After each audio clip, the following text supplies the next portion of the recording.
Quels sont les 10 mystères les plus intrigants pour l'humanité? D'autres êtres intelligents partagent-ils notre univers? Quand j'ai su que les extraterrestres m'avaient enlevé, j'étais furieuse. Nos âmes survivent-elles à notre mort? En regardant autour de moi, j'ai compris que c'était un fantôme. Que nous soyons croyants, sceptiques ou non-croyants, nous avons tous une opinion.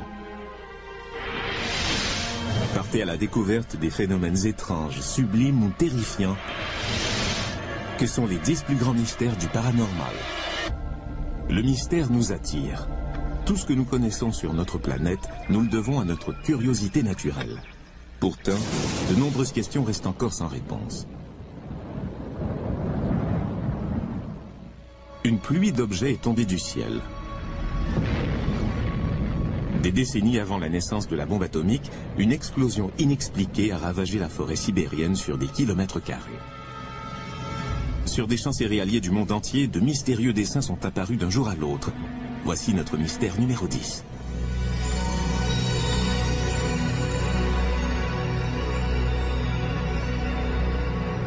Pendant les années 80, des dessins en forme de cercle ont commencé à apparaître sur des champs en Angleterre. Depuis, plus de 2000 cercles céréaliers aux formes plus ou moins complexes se sont formés au Japon, en Australie, dans l'ex-Union soviétique et aux États-Unis. Personne ne peut confirmer avec exactitude s'ils sont de nature extraterrestre, naturelle ou s'il s'agit de canulars. Les cercles céréaliers d'aujourd'hui sont parfois très élaborés mathématiquement et extrêmement précis. Pour beaucoup, ces caractéristiques éliminent la théorie de la cause naturelle. Se pourrait-il aussi que les hommes n'y soient pour rien? Les formes actuelles sont bien plus complexes que celles d'autrefois. Ces apparitions de cercles céréaliers sont trop impressionnantes pour que les farceurs y jouent un rôle important. On nous a sorti ce même argument tout au long de l'histoire. Les Égyptiens auraient été incapables de produire les merveilles mathématiques que sont les pyramides. Il fallait que les extraterrestres les aident. C'est une véritable forme de racisme, non? Selon les chercheurs en cercles céréaliers, le blé aplati a subi des transformations. Les effets sur la croissance des plantes peuvent se faire sentir pendant des années. Ni vous ni moi n'aurions jamais pu produire un tel effet sur ces plantes. Ce qui se passe indique que nous ne sommes pas seuls dans l'univers. C'est passionnant. Cependant, tout le monde n'est pas aussi enthousiaste. C'est peut-être simplement la façon dont les cercles céréaliers se sont formés qui explique la différence entre la structure des plantes à l'intérieur du cercle et celle des plantes à l'extérieur du cercle. L'explication n'est pas pour autant magique ou extraterrestre. La théorie de l'information suggère qu'il y a de bien meilleures façons de dire aux êtres humains qu'ils ne sont pas seuls que de dessiner de belles formes dans un champ de blé. Les cercles céréaliers sont-ils des blagues ou des traces d'un contact extraterrestre? Certains cercles ont été tracés avec des planches par des farceurs, mais la formation de milliers d'autres reste mystérieuse. Si ce n'est pas un canular, nous devons nous questionner sur notre place par rapport à une intelligence venue d'ailleurs. Ma théorie est que des visiteurs viennent sur cette planète. La science n'a pas encore pris les cercles céréaliers au sérieux. Pourtant, tout le monde peut voir ces messages écrits dans nos champs de blé.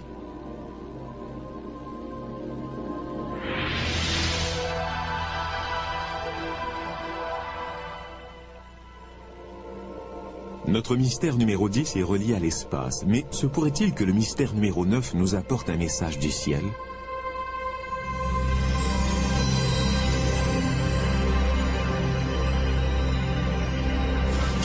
Le 21 septembre 1995, des rapports du monde entier ont fait état de statues hindoues qui buvaient du lait présenté en offrande. Des milliers de gens ont été témoins de ce phénomène. À New Delhi, des millions d'individus ont offert du lait à leur propre statue. Doit-on parler de miracle ou d'hystérie collective? Contre toute attente, l'Église catholique voit également d'un mauvais œil la plupart des phénomènes prétendument miraculeux. Si la décoloration naturelle d'une vitre prend plus ou moins la forme de la Vierge Marie, les gens deviennent surexcités. L'Église des temps modernes ne donnerait jamais son aval à un tel événement. Parce que l'Église, comme tout le monde, vit dans une époque moderne.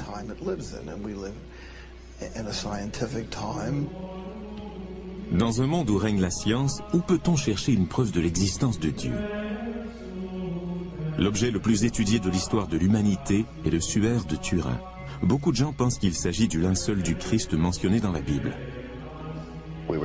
Nous avons été la première équipe scientifique à pouvoir examiner le suaire en profondeur durant une période de 122 heures en octobre 1978. L'une des premières choses que nous avons découvertes, c'est que contrairement à toutes les autres représentations du Christ à travers l'histoire, celle-ci présentait des taches de sang au niveau des poignets, pas au niveau des paumes.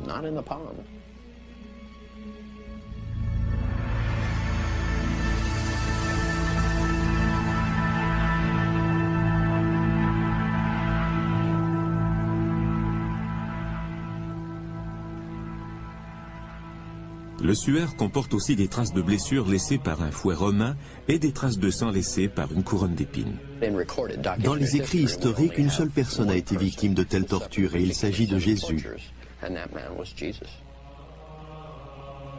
Les résultats de cette première recherche étaient tellement prometteurs qu'en 1988, l'Église catholique a donné son accord pour qu'on évalue l'âge du suaire. S'il datait du 1er siècle de notre ère, cela constituerait une preuve physique de l'existence de Jésus-Christ. La datation au carbone 14 a révélé que le suaire ne datait pas d'une époque antérieure au XIIIe siècle. Cela a suffi à certains pour qu'ils considèrent le suaire comme un canular, mais certains facteurs ont remis en question la précision du test scientifique. Le protocole a été modifié à la dernière minute. Plutôt que de tester différentes parties du suaire, un seul test a été effectué. En outre, en 1532, un incendie aurait légèrement brûlé le suaire, ce qui aurait eu pour conséquence de fausser la datation au carbone 14. Cependant, les sceptiques se demandent simplement pourquoi dater le suaire. En se servant de matériaux disponibles à l'époque médiévale, Joe Nickell réussit à produire une réplique convaincante du suaire. Voici une image que j'ai peaufinée. En la photographiant, nous obtenons cet effet qui ressemble énormément au mystérieux visage sur le suaire de Turin. Mais les répliques au pinceau ne sont pas assez convaincantes. Comme je dis toujours, s'il s'agissait d'une peinture, la science l'aurait découvert il y a longtemps. Le suaire est-il le fruit de la science médiévale ou un miracle? À long terme, il n'est pas essentiel d'établir la vérité à propos du suaire. D'un point de vue spirituel, son image est déjà présente. Il s'agit moins d'une question de science que d'une question de foi.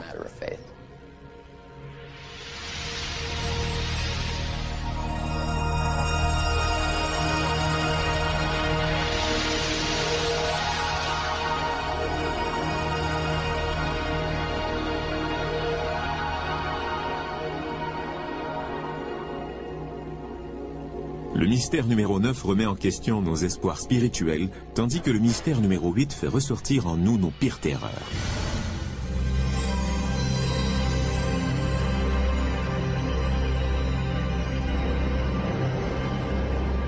Il est difficile de voir ce qui se passe juste sous la surface du Loch Ness en Écosse, et pourtant 10 000 personnes ont déclaré avoir vu une étrange créature nager dans ces eaux.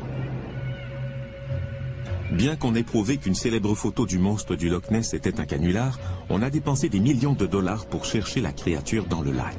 Jusqu'ici, tout ce qu'on a réussi à prouver, c'est que les sonars y avaient capté des formes ambiguës. On recherche le monstre du Loch Ness depuis 40 ans, mais personne n'a rien trouvé. Le monstre devrait se trouver dans ce petit lac d'Écosse, mais il n'y est pas. Je suis désolé, il n'est pas là. On est arrivé aux mêmes conclusions pour le plus célèbre monstre terrestre. Jusqu'à ce qu'on sorte pour la première fois un gorille de la jungle, on ne prenait pas au sérieux les témoignages des explorateurs africains disant avoir vu de grandes bêtes poilues. Dans ce cas, est-il possible qu'il existe un autre singe mystérieux qui court le monde? Certains disent qu'il pourrait mesurer jusqu'à 3,50 m. Les Indiens d'Amérique parlent de cette créature depuis longtemps dans leur tradition. Ce phénomène ne date pas des années 50 ou 60 quand le mot Bigfoot a commencé à circuler. On parle de singes qui marchent à la verticale non seulement aux États-Unis mais aussi en Chine, en Russie et en Amérique du Sud. Les gens font toujours le même témoignage, quelle que soit leur culture, le contexte socio-économique ou même l'époque à laquelle ils vivent. C'est le genre de preuve anecdotique qui est significative.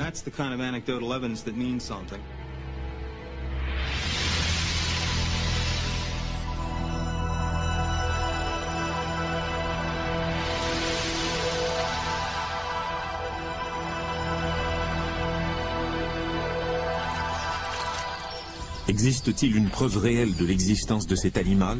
Les tests d'ADN effectués sur des échantillons de poils prélevés à des endroits où serait apparu le Bigfoot révèlent qu'il s'agit des poils d'un primate.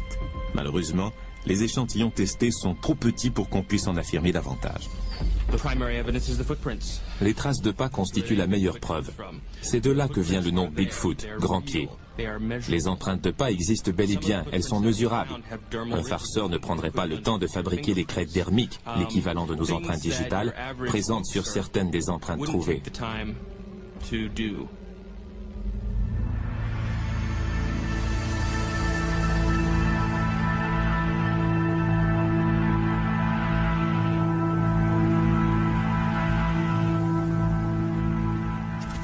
Les canulars isolés expliquent-ils le nombre d'empreintes de pas trouvées dans le monde entier? Il est hautement improbable que des farceurs se soient concertés pour fabriquer des empreintes pendant des décennies et partout à travers les États-Unis. Il est plus facile de concevoir qu'un Bigfoot existe réellement. Seule une population importante de Bigfoot expliquerait qu'il existe encore. Étant donné qu'on en a repéré dans le monde entier, il devrait être innombrable. Statistiquement, nous aurions déjà trouvé des corps, mais ce n'est pas le cas. Donc, à mon avis, ils n'existent pas. Les carcasses d'ours sont rares à trouver, et pourtant, personne ne doute de leur existence. Les carcasses d'ours sont rares à trouver, et pourtant, personne ne doute de leur existence.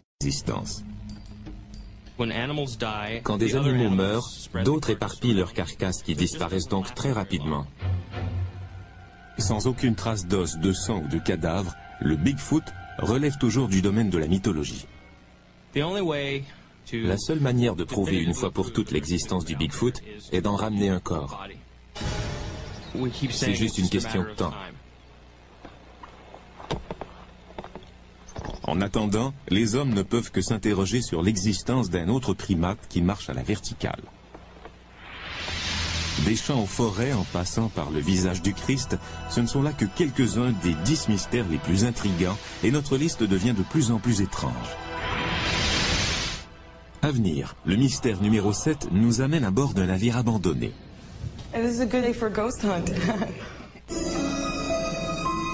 Jusqu'à maintenant, notre liste des mystères les plus intrigants inclut les cercles céréaliers, les miracles et les monstres. Le mystère numéro 7 a un rapport avec le monde des morts.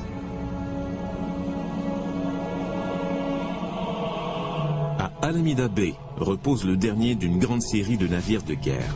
Les seules personnes qui habitent ce bateau abandonné, le USS Hornet, sont les morts qui y retournent pour y passer l'éternité.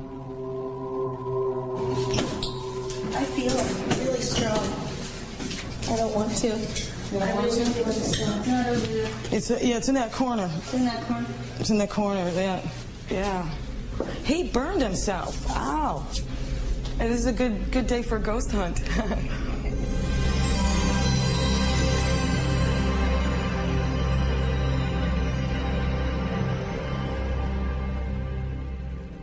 De tout temps, les gens ont vu apparaître les fantômes. Les anciennes civilisations parlaient d'esprits, de gens qui, après leur mort, s'étaient rendus dans un autre monde ou étaient restés coincés dans celui-ci. C'est un phénomène très ancien qui fait partie de l'expérience humaine.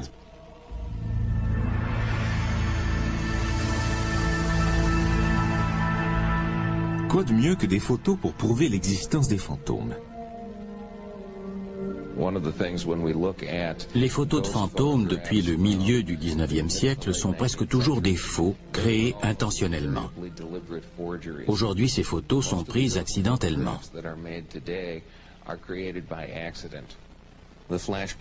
Le flash peut se déclencher en plein air et éclairer des gouttelettes d'eau ou la sangle de l'appareil photo. En photographiant notre modèle, je vais faire balancer la sangle de l'appareil devant la lentille et nous verrons comment sort la photo. Étant donné que celui qui prend la photo sait qu'il n'a rien vu qui ressemble à ça, il imagine un événement paranormal.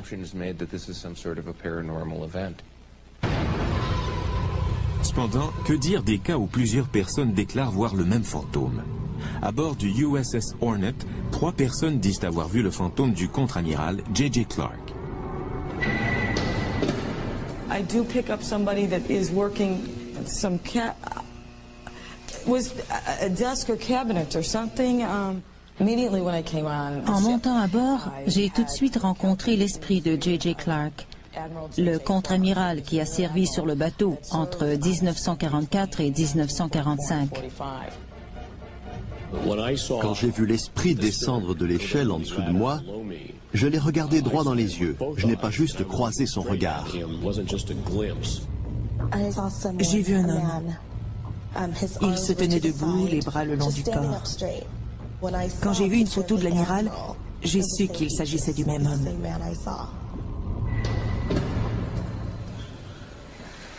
Bingo! Bingo! Mais pourquoi les morts reviendraient-ils de l'au-delà? Il est tout à fait logique que des fantômes apparaissent là où se trouvent des gens, qu'ils retournent à un endroit qu'ils connaissent. Ça revient à dire que les fantômes sont eux aussi des gens morts, mais des gens quand même. Certains croient qu'ils peuvent nous en apprendre.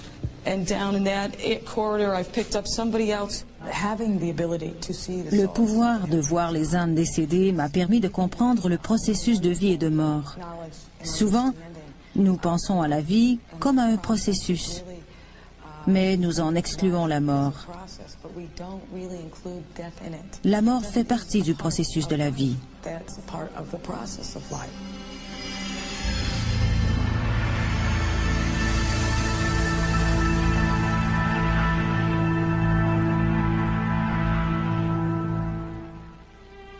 Il est peut-être rassurant de croire que nous ne disparaissons pas après notre mort, mais pour ceux qui sont bel et bien vivants, le mystère numéro 6 pourrait les aider à rester en bonne santé.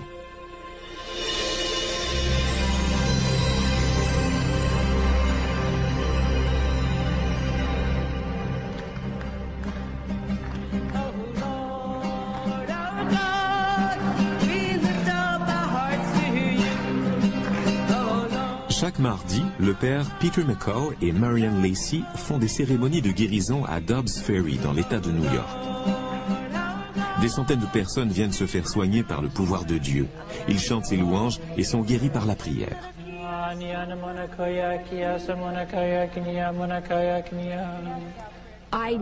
Je sais que ce sont les mains de Dieu qui m'ont guéri. Je ne peux pas l'expliquer autrement. Je sais simplement que c'est vrai.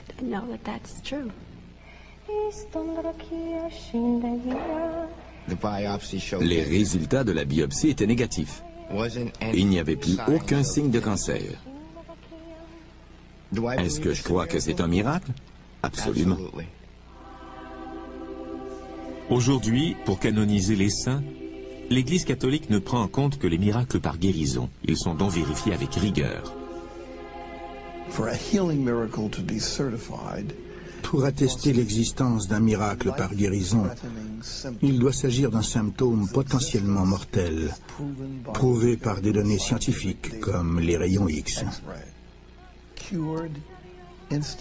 La maladie doit être guérie instantanément ou très rapidement, sans aucun traitement médical, sans période de récupération et sans rechute.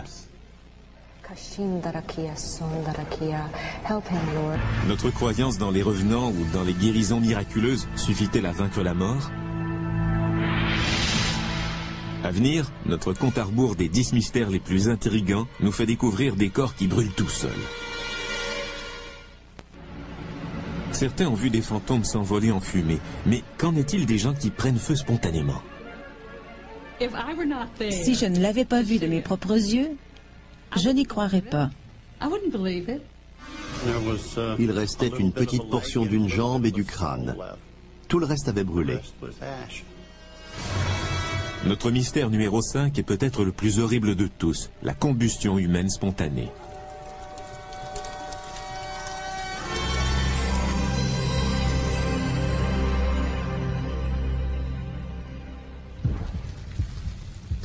La combustion humaine spontanée est la capacité qu'a le corps à se consumer, à se couvrir d'ampoules ou à se brûler de toute autre manière sans entrer en contact avec du feu.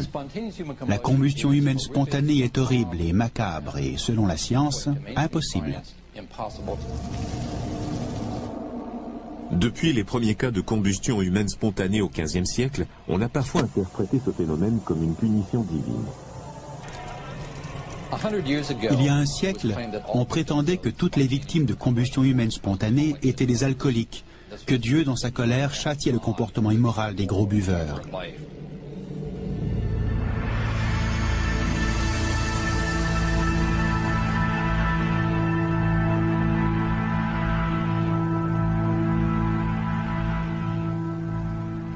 Au XXe siècle, on a rapporté 300 cas de combustion humaine spontanée et tout porte à croire que ce phénomène est à la hausse.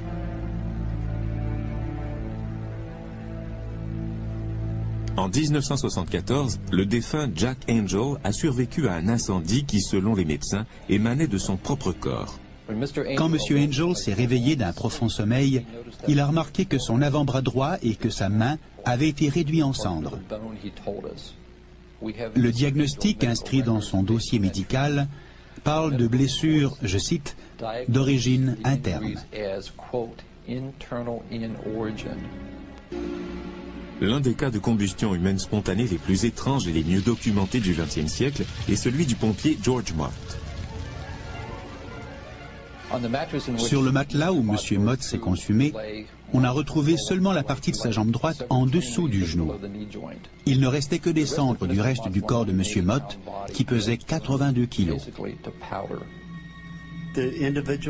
L'individu lui-même a complètement brûlé, mais pas la maison. Comment est-ce possible? Qu'est-ce qui a pu causer cet incendie et comment un feu peut-il brûler au point de consumer un homme tout en laissant la pièce dans laquelle il se trouve intacte? Nos hommes ont vérifié le système électrique, le fourneau et le chauffage. Nous avons déterminé qu'il ne s'agissait pas d'un suicide, ni d'un homicide. Ça ne peut être qu'une combustion humaine spontanée. Cela fait 25 ans que nous faisons des recherches sur ce phénomène et nous n'avons encore trouvé personne qui aurait vu toutes les preuves et qui pourrait nous expliquer comment ça se produit. La combustion humaine spontanée est l'un des grands mystères auxquels sont confrontés la médecine et l'humanité. S'il est impossible d'expliquer comment un corps peut prendre feu, comment élucider le mystère numéro 4?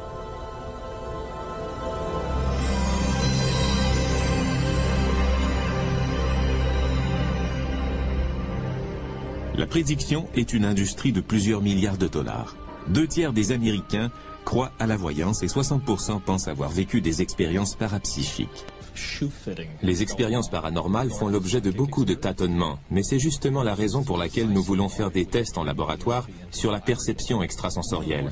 L'une des expériences les plus réussies dans nos laboratoires et dans bien d'autres s'appelle l'expérience de Ganzfeld. Dans cette expérience, un expéditeur essaie d'envoyer mentalement une image à un partenaire qui se trouve dans une autre pièce. Le récepteur essaie de trouver la bonne image parmi 4 cartes qu'on lui présente. Les lois de la probabilité font qu'une réponse sur 4 pourrait être la bonne, soit un taux de succès de 25%. Nos résultats nous montrent que 34 à 35% des réponses, et même plus, sont exactes. Ce qui veut dire que le taux de succès de ces sujets ne dépend pas du hasard.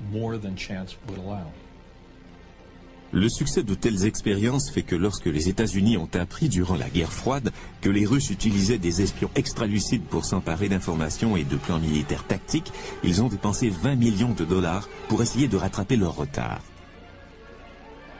Le programme Stargate, subventionné par le gouvernement, avait pour but de faire des recherches sur la perception extrasensorielle pour savoir si ça existait vraiment et comment l'armée pourrait l'utiliser pour recueillir des informations d'intérêt national.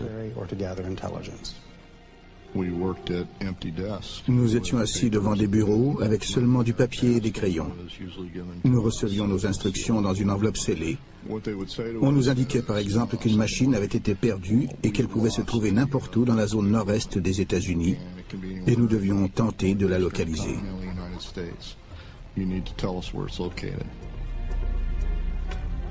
Pendant plus de 17 ans, Joe McMoneagle a servi son pays en faisant de la voyance à distance, un terme militaire pour clairvoyance.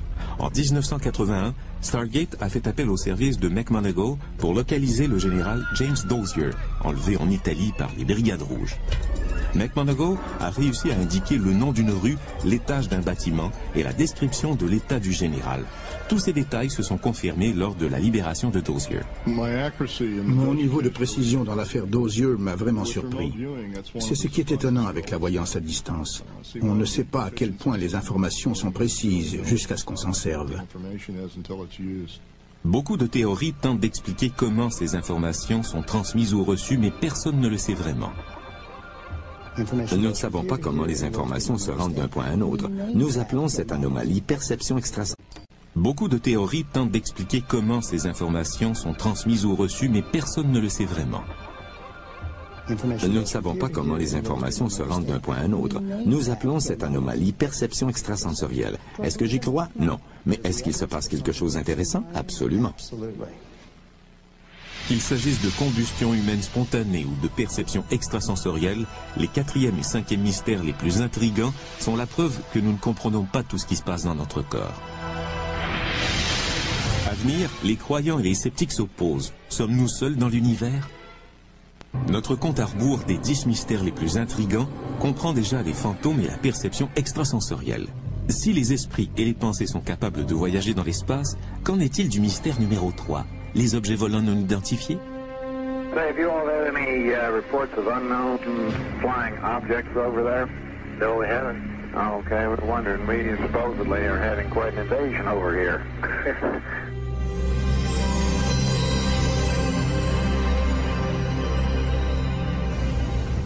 En faisant des recherches aux archives nationales, Sam Sherman a découvert une cassette rayée de la liste de sécurité, un document gouvernemental d'une grande rareté qui fait état de l'apparition d'un ovni.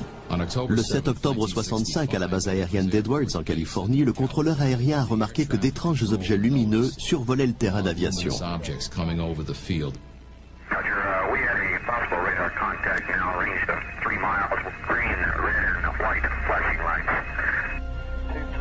Selon Sherman, ces objets ont été captés au radar à 8 endroits militaires stratégiques de la côte ouest américaine.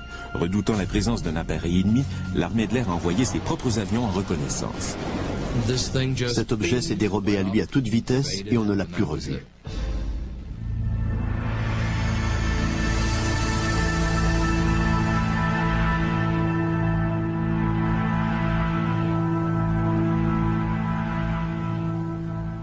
Les apparitions d'objets non identifiés dans le ciel remontent au moins au Moyen Âge. On ne les appelait pas des ovnis ni des soucoupes volantes, mais il s'agissait certainement du même type de phénomène. Si on sait comment et où regarder, on retrouve leur présence à travers l'histoire. Les interprétations humaines du phénomène ovni ont changé au cours des temps. On interprétait les apparitions médiévales comme des signes divins. Les naturalistes du XVIIIe siècle parlaient de gaz et de plasma. Durant la révolution industrielle, on voyait des machines et des avions. Avec l'ère spatiale, sont apparues les soucoupes volantes.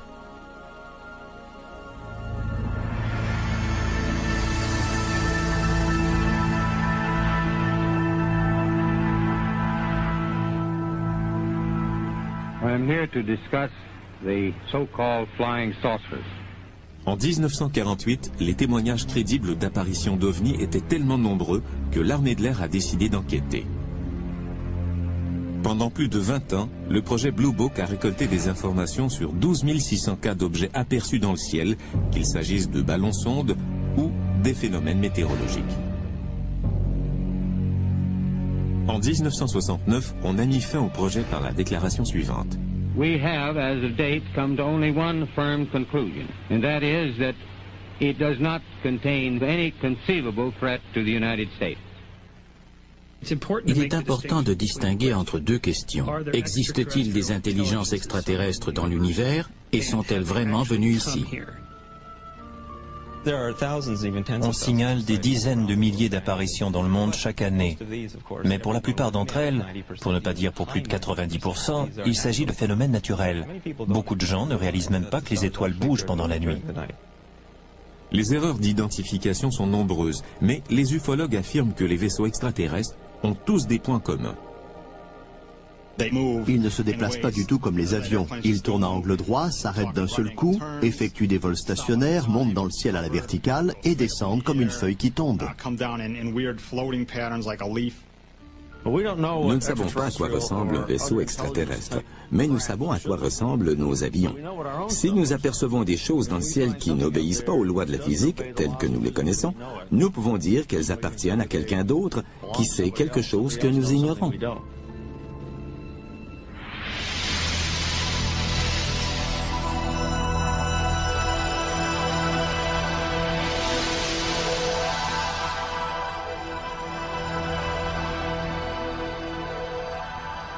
Le 19 septembre 1961, Betty et Barney Hill traversaient le New Hampshire aux environs de minuit lorsqu'ils ont dit avoir repéré une lumière en forme de crêpe avec 2 rangées de fenêtres qui semblaient les suivre.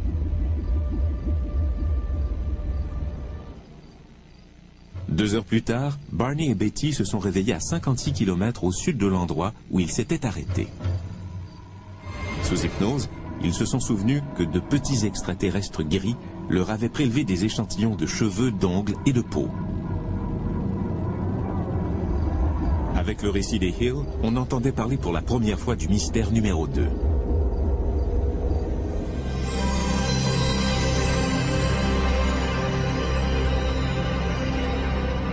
Depuis cette nuit de 1961, des milliers d'autres personnes ont également prétendu avoir été victimes d'enlèvements et d'expériences extraterrestres. Un enlèvement est rapide, efficace et très traumatisant. Très souvent, les souvenirs de cette expérience sont partiellement effacés.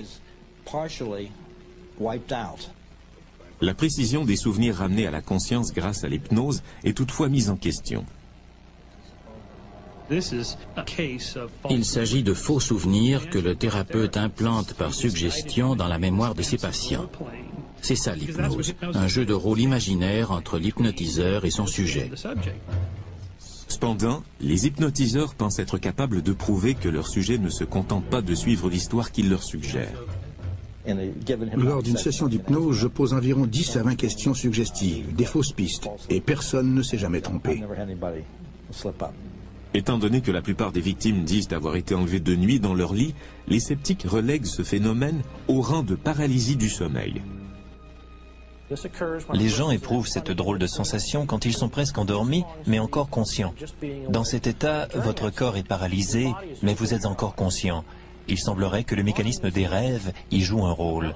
Donc, vous rêvez tout en étant conscient, mais paralysé.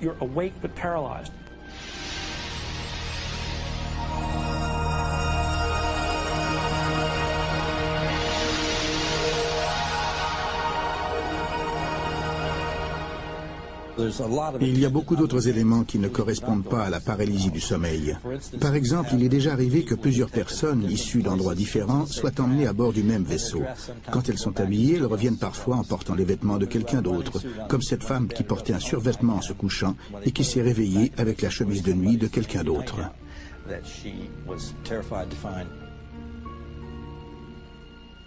Beth Collins et Anna Jamerson considèrent que leurs preuves résident dans leurs souvenirs. Elles déclarent avoir été enlevées ensemble et ce plus d'une fois. Beth et moi, nous nous souvenons de plusieurs occasions où nous avons été enlevés ensemble. Un matin, nous nous sentions mal toutes les deux et je lui ai dit que quelque chose s'était passé. Elle m'a répondu que la nuit précédente, elle avait vu les extraterrestres m'injecter quelque chose au niveau de la nuque. Elle m'a demandé si elle pouvait vérifier sous mes cheveux et j'ai accepté parce que je pensais qu'elle ne trouverait rien. Mais il y avait un trou dans ma nuque, juste à l'endroit où elle les avait vus m'injecter quelque chose dans le cerveau. J'aurais préféré être folle plutôt que d'en parler à qui que ce soit, même à Anna. Je ne pouvais pas faire comme si rien ne s'était passé. Mais je ne pouvais pas oublier ce dont je me souvenais. Quand on possède des preuves comme celle-ci, il est très difficile de croire qu'on ne s'est pas vraiment fait enlever. Et je sais qu'il m'enlève régulièrement. Après avoir étudié tellement de cas et avoir vu tellement de traumatismes et de preuves physiques, j'ai répondu à quelqu'un qui me demandait si j'y croyais vraiment que je ne pouvais malheureusement plus me permettre le luxe de douter. Des étranges vaisseaux spatiaux aux enlèvements par des extraterrestres, les deuxième et troisième mystères les plus intrigants prouvent que nous sommes fascinés par les êtres venant d'un autre monde. Du tréfonds de notre esprit jusqu'à l'espace infini, le débat qui fait rage entre les croyants et les sceptiques nous mène vers le mystère ultime. Notre naissance marque le début d'un processus qui nous mènera à notre décès. Le concept d'une vie après la mort est le principe fondateur de toutes les grandes religions. Cependant, il reste à élucider le mystère le plus intrigant de tous. Existe-t-il une preuve de la vie après la mort ?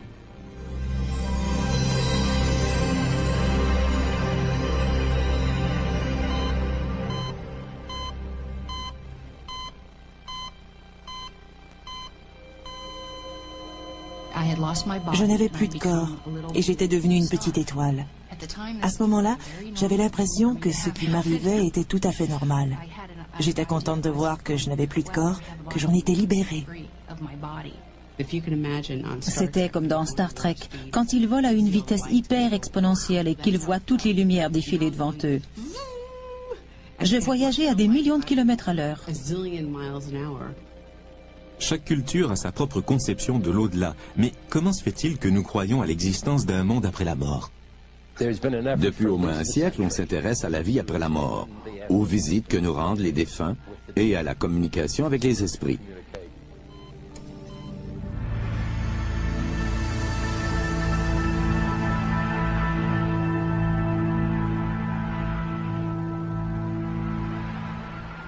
Ceux qui ont failli mourir racontent tous des histoires extrêmement similaires. Il n'est pas rare que des gens vivent ce qu'on appelle une expérience de mort imminente. En d'autres termes, leur conscience se sépare de leur corps. Très souvent, ils se voient traverser un tunnel, au bout duquel ils rencontrent généralement des êtres de lumière. Il peut s'agir de parents ou d'amis décédés ou même de figures religieuses. À ce moment, très souvent, ils voient leur vie défiler en rétrospective.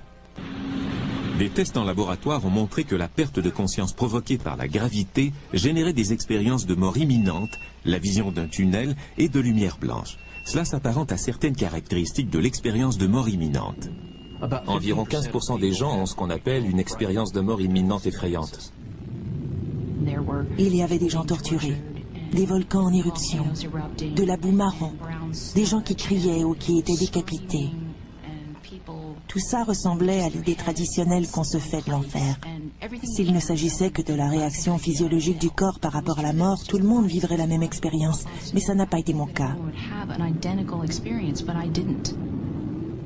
Des rescapés ont lu des étiquettes posées au-dessus de ventilateurs de plafond. Ils ont répété des conversations tenues dans des pièces éloignées et même rapporté des informations tangibles de l'au-delà.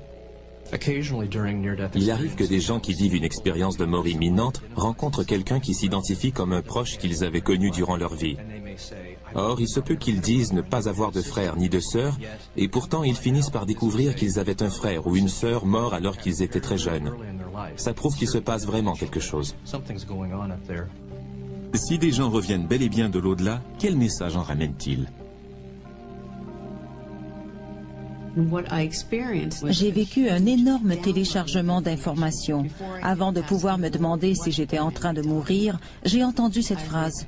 Nous ne mourrons pas, notre corps meurt, mais notre âme, jamais. Le plus grand mystère auquel est confrontée l'humanité est de savoir ce qui se passe après la mort. Des millions de personnes ont eu des expériences similaires. C'est très courant. Le message qu'ils ramènent est toujours le même. La vie après la mort existe et elle est merveilleuse.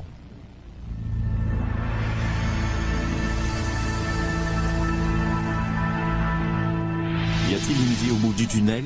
Cette question ultime met fin à notre compte à rebours des 10 mystères les plus intrigants de l'humanité. L'esprit humain a besoin de créer un monde ordonné et gouverné par des règles indiscutables. Pourtant, les réponses aux grands mystères du monde continuent à nous échapper. Nous en avons appris plus sur la Terre et le cosmos depuis 25 ans que durant toute l'histoire de l'humanité. Pourtant, plus nous avançons, plus le monde nous semble mystérieux. Plus nos connaissances scientifiques augmentent, plus nous entrons en contact avec l'inconnu. Ce sera toujours le cas, de plus en plus. Nous ne connaîtrons jamais tout.